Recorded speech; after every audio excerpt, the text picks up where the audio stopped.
আসসালামু আলাইকুম, welcome back to a new video. And আজকের ভিডিও হচ্ছে যারা রিসেন্টলি অস্ট্রেলিয়াতে আসছে, অর্থাৎ Gen Z. Welcome to Australia Gen Z. এই জুলাই ইনটেকে আমাদের অনেক স্টুডেন্ট বাংলাদেশ থেকে অস্ট্রেলিয়া আসছে। আজকের ভিডিও আমরা তাদের জন্য বানাচ্ছি।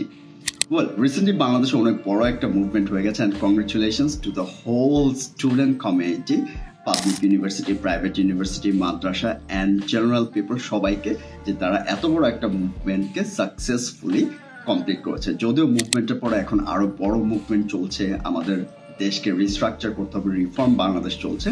হোপফুলি আমরা একটা ভালো কোনো একটা ডিরেকশনে আগাবো। হ্যাঁ, এখন বলা যাক অস্ট্রেলিয়া নেই। অস্ট্রেলিয়া জুলাই ইনটেকে অলরেডি জেনজির অনেক স্টুডেন্টস আর অনেক নিউ স্টুডেন্টস চলে আসছে বাংলাদেশ এবং আমাদের নেইবার কান্ট্রিজগুলো থেকে। সো তাদেরকে নতুন করে বলার কিছু নেই, আমার অনেক আগের একটা ভিডিওস আছে। সো আমার মনে হলো এই বছর আমি আবার আরেকটা ভিডিওস বানাই।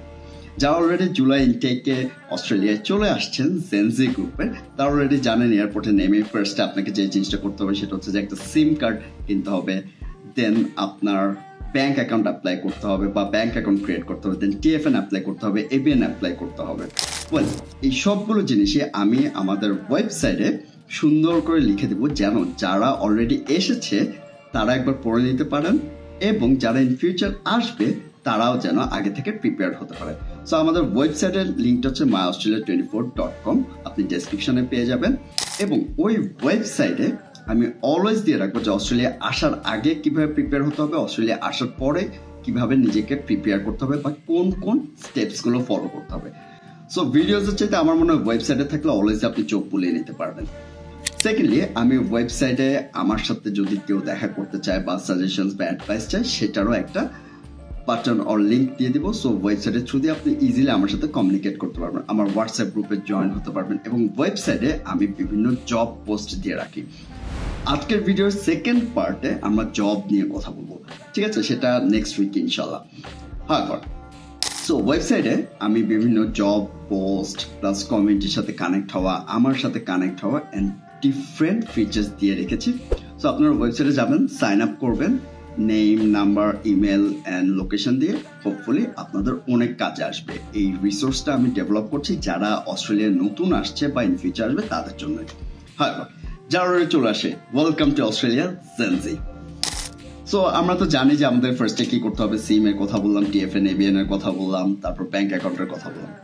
এখন মোস্ট ইম্পর্টেন্টলি আপনার যদি বাংলাদেশি ড্রাইভিং লাইসেন্স থাকে সেটা নিয়ে আসবেন, অ্যান্ড আপনি আস্তে আস্তে গাড়ি চালানোটা শিখে ফেলতে পারেন বা আস্তে আস্তে গাড়ি চালানো শুরু করতে পারেন।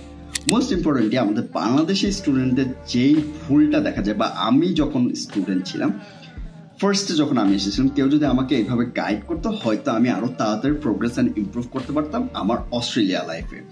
ওয়েল, আমি আজকে এই ভিডিওতে বলে দিতে চাই যে আপনারা কি কি করতে পারেন যারা নিউ কামার, জেনজি পিপল যাদেরকে আমরা বলছি আর কি। সো আপনি অলওয়েজই ফার্স্ট থিং যেটা জেনে রাখবেন সেটা হচ্ছে আপনি যে জায়গায় থাকছেন, যেখানে আপনার অ্যাকোমোডেশন বা বাসা, সেখান থেকে আপনার ইউনিভার্সিটিতে যাওয়ার রুটটা জেনে নেবেন বা চিনে নেবেন।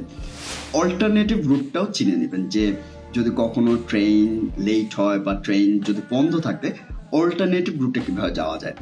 নিয়ার বাই ট্রেন স্টেশন, আপনার বাসা থেকে নিয়ার বাই ট্রেন স্টেশন এবং আপনার ইউনিভার্সিটি ক্যাম্পাসের কাছে নিয়ার বাই ট্রেন স্টেশন কোনটা বা ট্রাম স্টেশন কোনটা বা বাস স্ট্যান্ড কোনটা, সেটা ফার্স্টে জেনে নেবেন। তাহলে হবে কি আপনি নিজে খুব ইজিলি যাওয়া আসা করতে পারবেন। অবশ্যই আপনার একটা ট্রাভেল কার্ড লাগবে। আপনি যদি সিডনিতে এসে থাকেন আপনার ওপাল কার্ড লাগবে, আপনি যদি মেলবোর্নে এসে থাকেন আপনার মাইকি কার্ড লাগবে। জাস্ট আপনি মাইকি কার্ডটা ফ্রিতে নিয়ে নেবেন অ্যান্ড $10 $20 রিচার্জ করে নেবেন। এরপরে আপনি যখন আপনার ইউনিভার্সিটির রুটটা চিনে গেলেন, এরপরে আপনার যেটা করতে হবে, খুব ঠান্ডা মাথায় নিজে বসে ইউনিভার্সিটির ওয়েবসাইটে গিয়ে আপনার কোর্সের স্ট্রাকচারটা বুঝতে হবে। কোন সেমিস্টারে কোন সাবজেক্ট পড়ানো হবে, কোন ইউনিট পড়ানো হবে, কখন থেকে সেমিস্টার ব্রেক শুরু হবে, এবং মোস্ট ইম্পর্টেন্টলি এই কোর্সটা কমপ্লিট করার পর আপনার প্রফেশন কি টাইপের হতে পারে। আপনি যদি ইঞ্জিনিয়ারিং পড়েন, আপনি কোন ফিল্ডের ইঞ্জিনিয়ারিং জবে অ্যাপ্লাই করতে পারবেন সেটা আপনাকে জেনে নিতে হবে। অ্যান্ড আপনি যখন কোর্স আউটকামস, প্রফেশনাল আউটকামসগুলো জেনে নেবেন, তখন আপনার aim and future goal set করা খুব ইজিয়ার হবে। সো ফার্স্টে আমি যেটা বললাম জেনজি পিপলের জন্য, ফার্স্টে ইউনিভার্সিটি অ্যান্ড বাসায় আসা যাওয়ার রুটটা জেনে নিতে হবে। সেকেন্ডলি আপনার যে স্টাডি প্রোগ্রাম সেটার স্ট্রাকচারটা জানতে হবে, এবং এই স্টাডি প্রোগ্রাম থেকে আপনি ফিউচার কোন কোন জব ফিল্ডে জব করতে পারবেন বা নিজের ক্যারিয়ার গ্রো করতে পারবেন সেটা জেনে নেবেন। থার্ডলি আমি যেটা বলবো যে আমরা বাংলাদেশিরা ইউনিভার্সিটিতে যাওয়ার পর অনেক সময় একটু লোনলি বা একটু হেজিটেশন থাকে আমাদের মধ্যে, হেজিটেট করি যে নতুন কারোর সাথে কথা বলবেন। নেভার ডু দিস, আমাকে কেউ এটা বলে নাই। স্টিল আমি নিজে থেকে ট্রাই করেছি অনেক দেশের ফ্রেন্ডস বানানোর জন্য, ইন্টারন্যাশনাল ফ্রেন্ডস বানানোর জন্য। এতে হয় কি আমার জ্ঞানের পরিধিটা অনেক বেড়ে যায়। সো অফকোর্স আপনার ক্লাসমেটদের সাথে কমিউনিকেট করবেন, try to be their friends.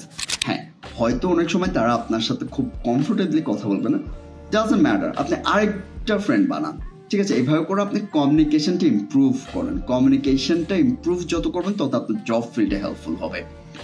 Secondly, যাদের ইংলিশ প্রোনাউন্সিয়েশন বা ইংলিশে কমিউনিকেট করতে একটু সমস্যা হয় তারা ইংলিশ কার্টুন দেখেন বা এনিমে দেখেন অথবা সিরিজগুলো দেখেন, তাহলে আপনার ইংলিশ শুনতে এবং বলতে আরো ইজিয়ার হয়ে যাবে।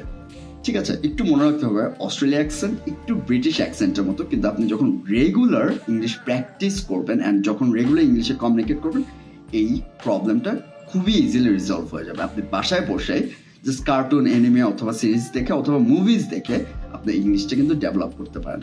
অথবা আমার আরেকটা ভিডিওস আছে, আপনি ওই ভিডিওসে দেখতে পারেন কিভাবে ইংলিশটা ইমপ্রুভ করা যায়। আচ্ছা, বললাম ক্লাসমেটদের সাথে বন্ধু হওয়ার জন্য, ফ্রেন্ডশিপ গ্রো করার জন্য। ফোর্থলি আপনি যেটা করবেন, ইউনিভার্সিটির ক্যাম্পাসের বিভিন্ন লোকেশন জানবেন, যেমন ক্যাম্পাসে ইনডোর গেমস রুম কোথায়, স্টাডি হল কোথায়, লাইব্রেরি কোথায়, কম্পিউটার ল্যাব কোথায়, বিল্ডিং গুলো কোথায়। কারণ সব ক্লাস তো আপনার একই বিল্ডিং এ হবে না, বিল্ডিং 1, 2, 3, 4 বিভিন্ন বিল্ডিং হবে। সো আপনার ইউনিভার্সিটি ক্যাম্পাসে ফুল ম্যাপটা চিনে রাখার এবং জেনে রাখার চেষ্টা করা, এতে আপনার জন্য অনেক ইজি হবে একটার পর একটা ক্লাসে যেতে। অ্যান্ড আপনার চেনা জানাশোনা হবে, আপনার ভাল লাগবে। আপনার ফ্যামিলি, বাবা মা, ভাই বোনকে আপনার ইউনিভার্সিটি দেখান এবং তাদেরকে ইন্ট্রোডিউস করেন যে আচ্ছা এইখানে আমরা লেখাপড়া করি, এইখানে ক্লাস হয়, এইখানে কম্পিউটার ল্যাব হয়, এখানে ইনডোর গেমস হয়, এখানে জিম আছে, এখানে সুইমিং পুল আছে। এই জিনিসগুলো জেনে নিন, তাহলে হচ্ছে কি আপনার নিজের মাথার মধ্যে ইউনিভার্সিটি ক্যাম্পাসের একটা আইডিয়া ঢুকে গেল। আমি আরেকবার রিপিট করে দিচ্ছি, আমাদের কি কি করতে হবে। ফার্স্টে আমাদের যাতায়াতের রুটটা জেনে নিতে হবে। সেকেন্ডলি আমাদের স্টাডি প্রোগ্রামটা সম্পর্কে জেনে নিতে হবে এবং এই স্টাডি প্রোগ্রামের জব আউটকামটা জেনে নিতে হবে। থার্ডলি আমাদের ফ্রেন্ডস বানাতে হবে, ইউনিভার্সিটি ফ্রেন্ডস। ফোর্থলি আমাদের ইউনিভার্সিটি ক্যাম্পাসের ম্যাপটা মাথায় গেঁথে নিতে হবে।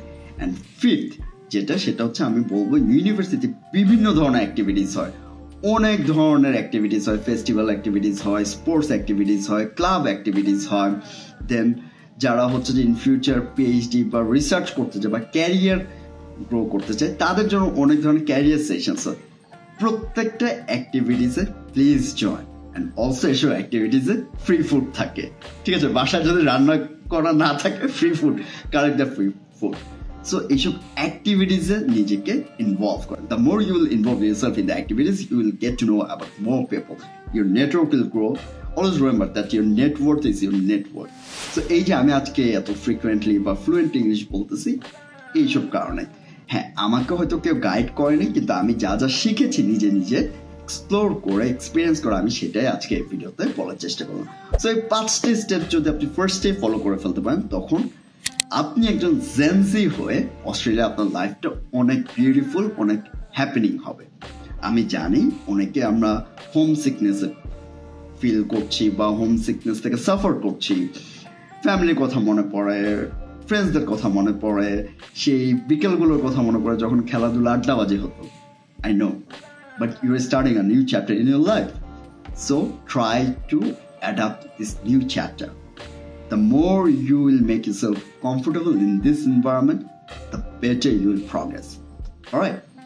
So I hope আমি আবার রেগুলার ভিডিওস নিয়ে ব্যাক করবো। অ্যান্ড অফকোর্স আমাদের ওয়েবসাইটে সাইন আপ করে ফেলবেন। ওয়েবসাইটটার নাম হচ্ছে myaustralia24.com, ডেসক্রিপশনে দেওয়া আছে।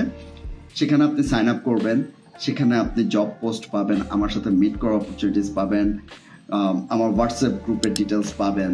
থার্ডলি বিভিন্ন জব পোস্ট সেখানে শেয়ার করা থাকে, বা জব পোস্টগুলো আমি যে গ্রুপে শেয়ার করি সেই গ্রুপের লিঙ্ক দেওয়া থাকবে। মোর ওভার বিভিন্ন এমপ্লয়ার্সের ডিটেলস দেওয়া থাকবে। তো আজকে সাইন আপ করে ফেলেন যারা অলরেডি অস্ট্রেলিয়াতে আছেন, জেনজি। আর ইন ফিউচার যারা জেনজি অস্ট্রেলিয়া আসবে তাদের জন্য ওয়েবসাইটটা অনেক হেল্পফুল হতে পারে। থ্যাংক ইউ সো মাচ, দেখা হবে নেক্সট ভিডিওতে। আসসালামু আলাইকুম।